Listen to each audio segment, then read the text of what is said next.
drives me crazy when they're like talking about brand loyalty. You know, oh, I love AARP. Really? Do they come to your house? Do they bring fruitcake? Do they talk to you about one of the them kids? No. Someone did. That's the point. Someone was over at a CVS or a Walmart, or someone came to their house, and they are attaching that personal attachment to that agent to the company. And that's one of the problems that you got to break on there, because they tried calling that company and getting that agent isn't there. Nope. That's the exact thing I do, where I think it was me and Kim were working on one where some guy just got randomly switched through the middle of the year, and we couldn't figure out what the SEP was, what was going on. That was scary. And we asked her, we go, well, what's the name of the person? And she goes, I don't know. And I go, okay, what's their phone number? They go, well, I don't know. We go, okay. Did they come to your house or did they call you? No, they called me. And I go, then we have no idea how to look at, like, how to address this. Like what I told her, I suggested her, you should call the company and have them give you the information of the agent. Well, she went and tried to call the agent's number on file. The number didn't work. So for a lot of these people, when we talk about the loyalty to it, so they're like, oh, I'm so loyal to AARP. Why? Right. Why are you? And they say, well, because they pay everything. And that's immediately when I go, you've been confused whenever this first started. They didn't tell you right. You don't love AARP.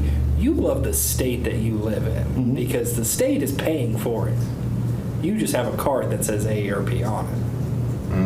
That's what I use for so I was like, look, AARP is just your gatekeeper. You just have to work within AARP's world in order for the state of Texas to come in and say, oh, those bills, let me take care of them. Oh, those prescriptions, let me take care of them. Because the people think that AARP or whoever, whatever company we're using as an example is this high and mighty, because that's the card they hand over at the doctor. They know that's the card that is paying for them every step of the way. Same thing with subs too, by the way. When in reality, same thing with subs. When in reality, people don't. You have to kind of have that, make that disconnect. It's like, look, it's not the plan, especially for the D-SNPs, for the SLMB plus, QMB, all these people. It's not the plan. It's the actual Medicaid that is doing it. The plan is just offering you extra benefits, and you're just working within their network. That's all they're responsible for. They're not footing the bill on any of this. Even with, you said with subs too. They tell people, it does you no good just to kind of show your Aetna, Plan G, whatever it is, because they're still going to bill Medicare. That's right. I tell them exactly. Medicare still is going to pay 80%. Medicare is paying for the dinner. Yeah. Your sub is just picking up the tip. That's all it is. And even then, the Medicare is going to forward that tip amount. They're going to auto put it right there. 3 days of processing. You're done. A great line that I like is, I bet you in their Medicare supplement department, there's no human beings. It's just computers processing bills. That's all it is. That's it. It's a pass-through. It's a pass-through. That's all it is. So your loyalty is to the great robots that are able to produce your payments. Yeah. Because that's all subs do. That's all they do. But those are great conversations, because there's a lot of silence on their part. They're like, oh, I've had it wrong my whole life. And you don't want them to feel dumb. Right. It's like, it's okay that you see that way, because you have never been taught that. You have just brought these 2 cards, and you don't pay any bills. And they also have an issue too, where people, a lot of people do anthropomorphize inanimate objects, right? And an insurance company is not a living being, and it does not care about you. You are a number to them. They have actuaries who are basically fancy words for saying numbers players, bookies. Basically, they run the numbers. Here's your mortality tables. Here's how much these procedures cost. This is the percentage of this here of people that get this. Even dietary stuff goes into that. They're really in. They're like, well, Pacific Northwest, high fish diet, high omega-3, lower prices, this. Oh, this place is a heavy smoking area. Bam, bam, bam. Oh, you're downwind from a factory or a smelter or a steel mill. Yeah, you're going to have some issues with that. And they go in and they see all of this stuff and they go, okay, this is how much we can expect to spend on you. Therefore, we're going to make 25 to 30% on the premium for the group as a whole. All of that stuff goes in. So you are just a number when dealing with insurance. And there's nothing really wrong with that. It seems inhumane, but that's the way insurance is.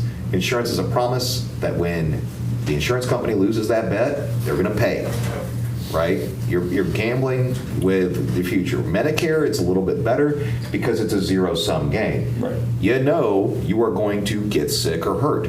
No one just quietly passes in their sleep anymore. You know, Fred died of old age. How old was he? 45. You know, it's not like that anymore. So the insurance companies, especially Medicare Supplement, are actually playing hot potato.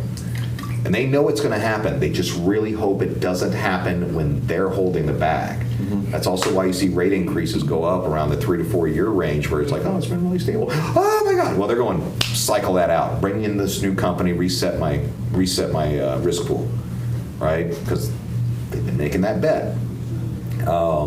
So when people go, hey, I really like X company, they've treated me well, it's not a function of the company. The company doesn't care about you. The company doesn't have feelings. If I go to the actuary and say, oh, and by the way, they are really good at messaging.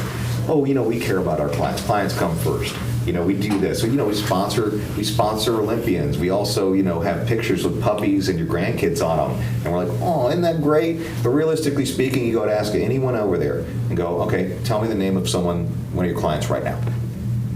Tell me. Actuary, tell me.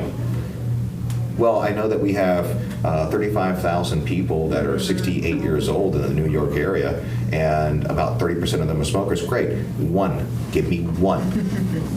Well, I don't really see that data. I just have it doesn't have personal health information on there. Well, you know, the whole thing about personal health information is the first word, personal. So that's our job.